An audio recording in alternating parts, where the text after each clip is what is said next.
బ్రహ్మాన్ని బ్రహ్మమాత్రంగా నిలిచి అనుభవం చేసుకుంటూ ఉన్నప్పుడు ఈ జీవుడు ఆ బ్రహ్మమందు ఏకత్వం పొందుతూ ఉంటాడు.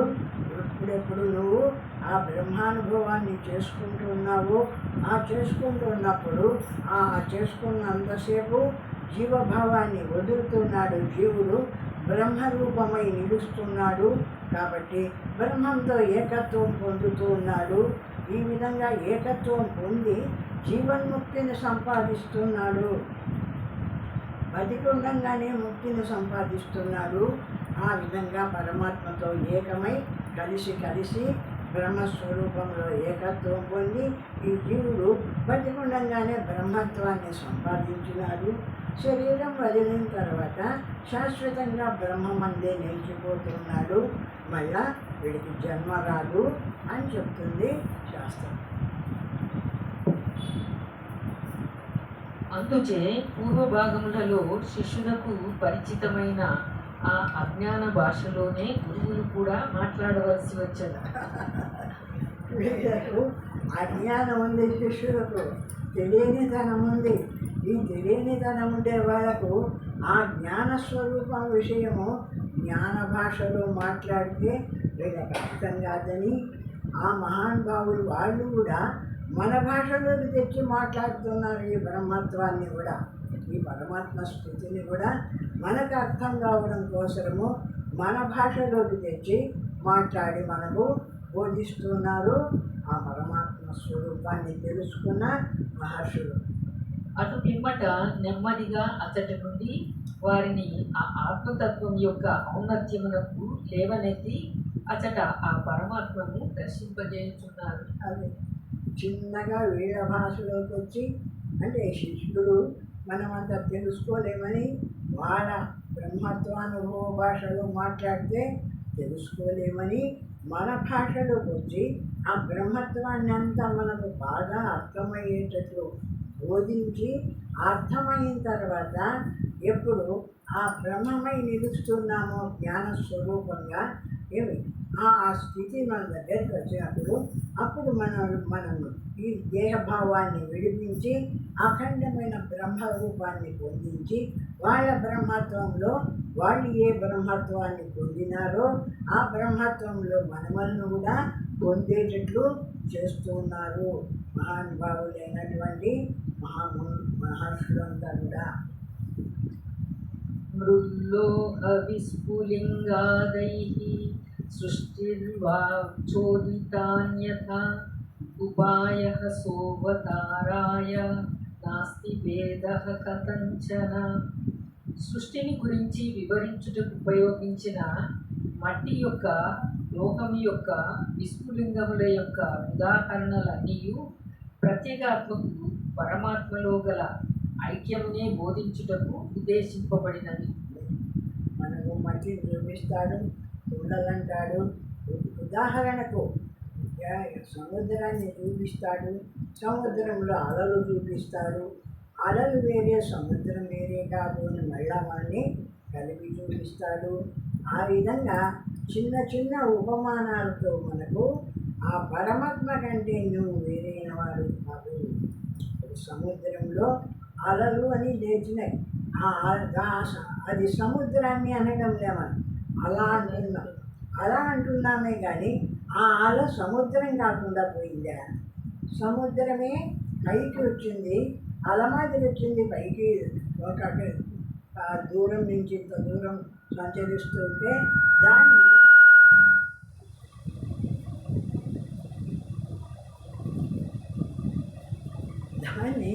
అలా అంటున్నామే కానీ సముద్రం అనడం లేదు కదా. ఆ విధంగా మనలో కూడా మనం జ్ఞానస్వరూపమైన బ్రహ్మస్వరూపులమే అయి ఉన్నా కూడా మన మనస్సు, బుద్ధి, చిత్తము, అహంకారము ఇవన్నీ మనలో ఎన్నో భావాలన్నీ ఉన్నాయి. ఒక్కొక్క భావంతో ఒక్కొక్కసారి బయటికి వస్తుంది. ఈ పని చేయాలి, ఈ పని చేయాలా, ఈ పూజ చేసుకోవాలా, ఈ జపం చేయాలా, ఈ ధ్యానం చేయాలా, ఈ దేవాలయానికి పోవాలా, ఏదో ఒక రూపంగా అలల మాదిరి బయటకు వస్తుంది మనలో ఉండేటువంటి జ్ఞానం. ఆ విధంగా అలల మాదిరి బయటకు వస్తూ ఉండేటువంటి ఈ వ్యవహారం అంతా ఈ పరమాత్మ స్వరూపమైన అంటే సముద్రానికంటే అల ఎట్లా వేరు కాదు, ఆ విధంగా ఈ జ్ఞానస్వరూపమైన బ్రహ్మానికంటే వేరు కాదు. ఒక్కొక్క సంకల్పం వచ్చినప్పుడు ఒక్కొక్క అల మాదిరి బయటకు వస్తుంది, ఒక రూపం తెలుస్తుంది. ఇప్పుడు దేవాలయానికి పోవాలా అనుకున్నానుకో, ఆ సంకల్పం నాలో కలిగిందనుకో, కలుగుతూనే నాకు దేవుడం కనిపిస్తుంది, పోయేది దారి కనిపిస్తుంది, అవతల నేను దానికి ఆ విధంగా ప్రతిదీ ఏది అనుకుంటుంటామో అనుకున్న రూపం ముందే కనిపిస్తుంది మనకు మనస్సులో. కనిపిస్తే తర్వాత ఆ పని చేస్తూ ఉంటాము. ఆ విధంగా జరుగుతూ ఉంటుంది ఈ ప్రపంచం యొక్క పని అంతా. ఈ పరమాత్మ స్థితి, బ్రహ్మీ స్థితి అనేది ఈ అంతటా ఉండే ఏకరూపమే బ్రహ్మాన్ని గురించి ముందు మనం విచారించినాం కదా. బ్రహ్మము అనేది ఎట్లా ఉంది, బ్రహ్మస్వరూపము అనేది ఏ విధంగా ఉంది అని విచారించినాం. కాబట్టి ఆ బ్రహ్మస్వరూపమే ఈ శరీరంగా బయటికి వచ్చింది, ఈ శరీర రూపాన్ని దాల్చింది. కొంతకాలం ఉంటుంది భూమి మీద, మళ్ళా శరీరాన్ని వదులుతుంది, మళ్ళా బ్రహ్మంలో చేరిపోతే బ్రహ్మమై నిలుస్తుంది. అంటే మళ్ళా బ్రహ్మమై ఏం నిలవదు, మళ్ళా జన్మ ఎత్తుతూ ఉంటుంది సంస్కారాలు తీసుకొని. ఆ సంస్కారాలు ఎవడు వదిలేసి ఆ బ్రహ్మాన్ని నిరంతరము ధ్యానిస్తూ ఉంటాడో వాడు మాత్రము ఆ బ్రహ్మంలో కలిసి మళ్ళీ జన్మం ఎత్తకుండా మోక్షాన్ని పొందుతాడు. అటువంటి స్థితి కలుగుతూ ఉంటుంది అని చెప్తున్నాను. వాస్తవంలో ఎట్టి భేదములు లేవు, ఉన్నది అభేదమే. వాస్తవంగా అంతటా ఉన్న పరబ్రహ్మానికి మనలో ఉండే నేనని వ్యవహరిస్తున్న ఈ జీవుడికి భేదం లేదు, అంతా ఒకటే స్వరూపమే. కానీ ఈ జీవుడు దీంట్లోకి వచ్చి దేహం నేను అనుకున్నాడు. దేహం నేను అనుకున్న తర్వాత ఈ పిల్లలు నా వాళ్ళు అనుకున్నారు. ఇది అనుకున్న తర్వాత ఈ డబ్బు నాది అనుకున్నారు, ఈ ఇల్లు నాది అనుకున్నాడు. ఇంకా నావి అని ఈ ప్రపంచంలో ఉండేటువంటి వస్తువులన్నిటినీ నావి అనుకుంటూ వీటితో కలిసిపోయి ఉన్నాడు. కాబట్టి వీడికి జీవుడు అనే పేరు వచ్చింది. కానీ వాస్తవంగా ఈ జీవుడు అంతటా ఉండేటువంటి బ్రహ్మస్వరూపానికంటే వేరైన వాడు కాదు. అందుకే జ్ఞానం కలిగిన తర్వాత బ్రహ్మత్వాన్ని బాగా విచారించిన తర్వాత ఒక్కొక్కటి నేను అనుకుంటూ ఉన్నా కావాలి వాస్తవంగా అన్నటువన్నీ వదిలేసి ఇందులో నేను అంటూ అహమని నేను అంటున్నాను కదా. ఈ నేను ఎవరు, నా స్వరూపమేమి అని నన్ను గురించి నేను బాగా శాస్త్రాల్లో విచారణ చేసి ఈ నేను అంతటా అఖండమై ఉన్న ఆ బ్రహ్మస్వరూపానికంటే వేరైన వాడిని కాదు.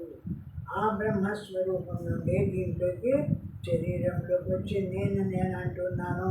కాబట్టి ఇప్పుడు ఈ నేను తెలుసుకున్నాను, నేను ఎవరు, నేను ఆ బ్రహ్మస్వరూపాన్ని, అహం బ్రహ్మాస్మి శివోహం అయమాత్మ బ్రహ్మ అని ఆ బ్రహ్మం నేను, ఆ పరమాత్మ నేను అని తెలుసుకున్నాను. కాబట్టి ఈ శరీరంలోకి వచ్చినా కూడా తెలుసుకొని ఆ బ్రహ్మమై నిలుస్తున్నాను.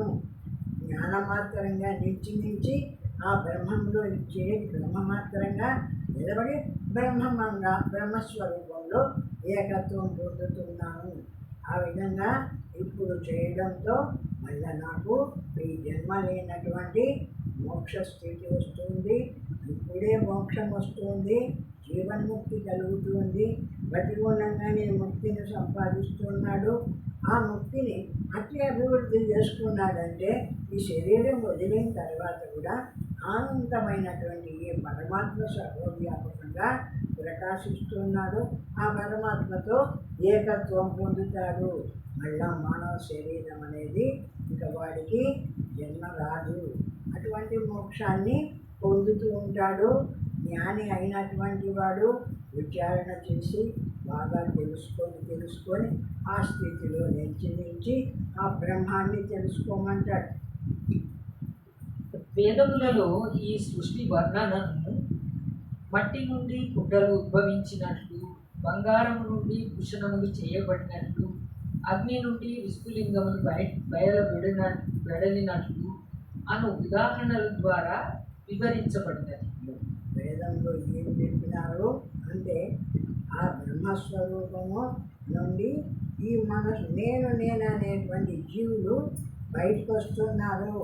ఎట్లా వస్తున్నారు? సముద్రం నుంచి అలలు ఒకటిగా బయటకు వస్తుంది. అలలు బయటకు వచ్చినాయే కానీ సముద్రానికంటే వేరు కాదు. ఇప్పుడు బంగారు ఉంది, బంగారుతో రకరకాల నగలు తయారు చేస్తున్నారు. ఆ రకరకాల నగలకు నామరూపాలు, ఒకటి నెక్లెస్ అంటాం, ఒకటి గాజులు అంటాం, ఒకటి దండ అంటాం. ఈ రకంగా పేర్లు ఉన్నాయి, రూపాలు వేరే ఉన్నాయి. ఎన్ని రూపాలు వేరే ఉన్నా, ఎన్ని పేర్లు వేరున్నా బంగారు కంటే వేరు కాదు కదా. ఆ విధంగా ఈ జగత్ అంతా కూడా ఎన్ని రూపాలున్నా, ఎన్ని పేర్లున్నా అన్నీ బ్రహ్మస్వరూపమైన సర్వవ్యాపకమైన పరమాత్మ కంటే వేరు కావు అనేటువంటి విషయాన్ని తెలుసుకొని అహం బ్రహ్మాస్మీశ్వరం అని ఆ బ్రహ్మమాత్రంగా నిలిచి ధ్యానం చేసి ఈ శరీరం ఉండగానే బ్రహ్మత్వాన్ని సంపాదించు. మన శరీరం తప్ప ఇంకొక శరీరంలో బ్రహ్మత్వాన్ని తెలుసుకునేటువంటి యోగ్యత లేదు. పెద్ద ఏనుగు కదా, మనిషి కంటే చాలా బలమైంది కదా. మరి దానికి బ్రహ్మజ్ఞానాన్ని చెప్పు, ఏమన్నా తెలుసుకొని అవును ఇది నా స్వరూపం అని కనుక్కుంటుందా? అవును తెలుసుకొని ఏ జీవి తెలుసుకోలేదు, ఒక్క మానవునిగా మాత్రం. అందుకే మానవ జన్మ శ్రేష్టమైంది అంటారు. ఎందుకంటే ధరించవాలంటే మానవ జన్మలోనే ధరించవాలా. శిష్యుని మనస్సును శాంతపరచి నెమ్మదిగా అతనిలోని విద్యాభావములను తోసిపుచ్చి నీవు చూచున్నదంతయు భ్రమ అని చెప్పుటకే ఈ ఉదాహరణలన్నీ ఉపయోగపడుచున్నవి. ఎందుకు ఇన్ని ఉదాహరణలు ఇవ్వాల్సి వచ్చింది? పాము, తాడు, ఇంకా ఉన్నాయి. ఇప్పుడు ఈ సముద్రము, అలలు, ఈ బంగారు, సొమ్ములు అనే ఉదాహరణలన్నీ ఎందుకు ఇవ్వాల్సి వచ్చింది అంటే, ఈ మనము శిష్యులు అనే మనము అజ్ఞానంలో ఉండి ఇదంతా కూడా ఆ పరమాత్మ స్వరూపం అని తెలుసుకోలేక ఇదంతా కూడా నేనే, ఇది నేను సంపాదించిన, ఇది నేను సంపాదించిన, ఈ డబ్బు నాది, ఇది నాది అనేటువంటి అజ్ఞానంలో ఉంటున్నాం. కాబట్టి అటువంటి అజ్ఞానం తొలగిపోయి అంతా బ్రహ్మస్వరూపాన్ని కంటే వేరేది కాదు అని బ్రహ్మస్వరూపాన్ని తెలపడం కోసంగా మనకు కొంత శాస్త్రాన్ని అంతా కూడా బోధిస్తున్నాయి. శాస్త్రాలు మహర్షులైనటువంటి వాళ్ళు.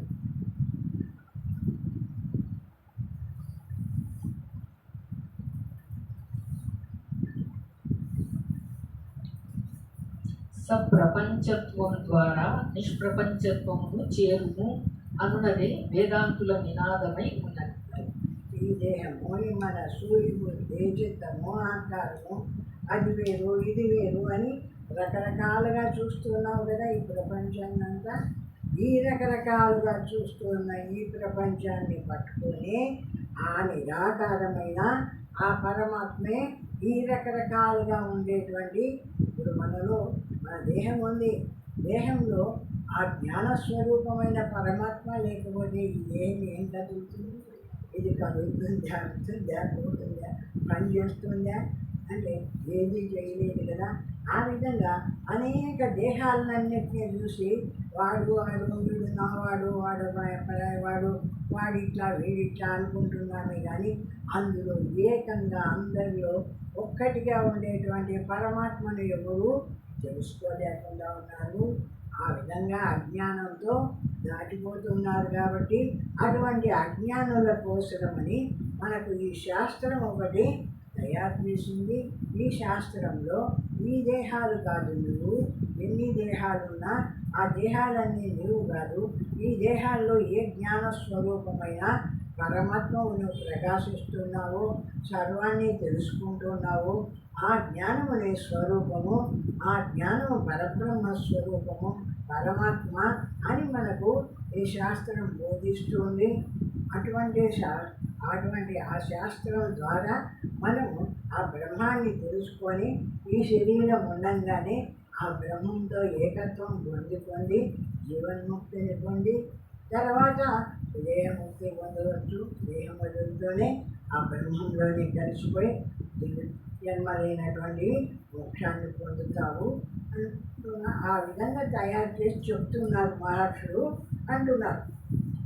సంతృప్తిచే సంశుద్ధి నందిన అట్టి మనోబుద్ధులే జ్ఞానమునకు యోగ్యమైన ఆ విధంగా బాగా విచారణ చేసి అర్థం చేసుకున్నటువంటి మనోబుద్ధులే ఈ పరమాత్మను తెలుసుకోవడానికి అర్హమైనవి. అవి ఈ పరమాత్మను గురించి చెప్పినప్పుడు ఈ పరమాత్మను తెలుసుకుంటున్నాయి. శుద్ధమైనటువంటి మనోబుద్ధులే ఈ పరమాత్మను తెలుసుకోగలుగుతున్నాయి అంటారు.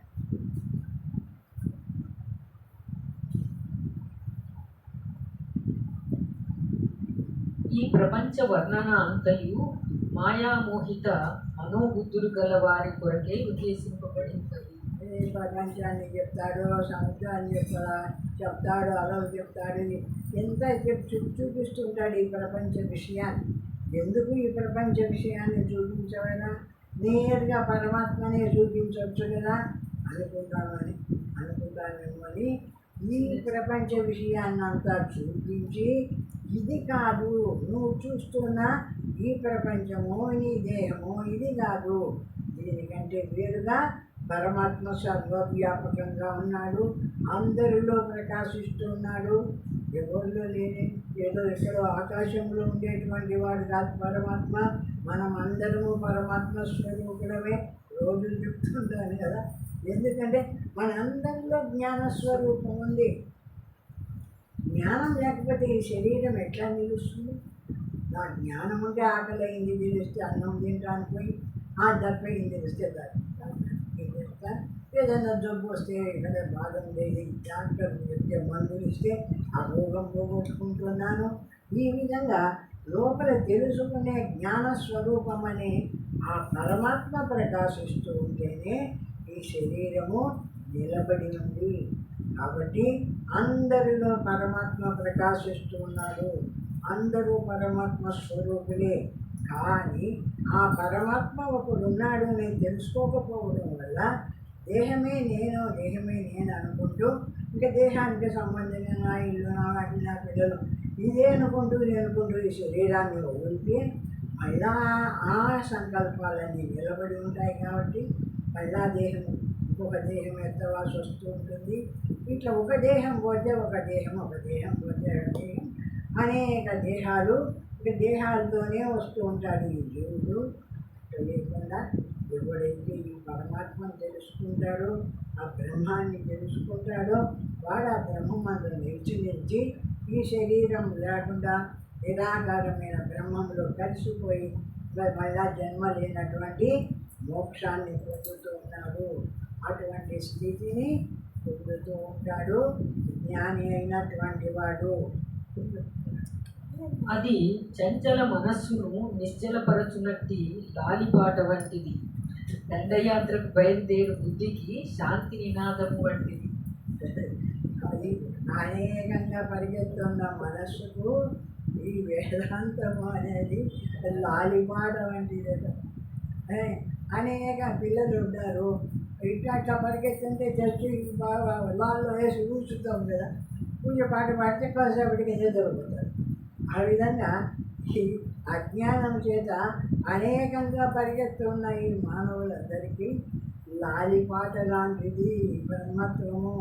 ఈ బ్రహ్మత్వాన్ని విని ఇది కదా నా స్వరూపము, ఇంతకాలం నేను ఎవరైంది నాకు తెలియకుండా దేహమే నేను అనుకుంటూ నా కార్యకలాపాలన్నీ చేసుకుంటూ పుణ్యపాపాలు చేసుకుంటున్నాను. కానీ ఇందులో ఉండేటువంటి శుద్ధ జ్ఞానం నా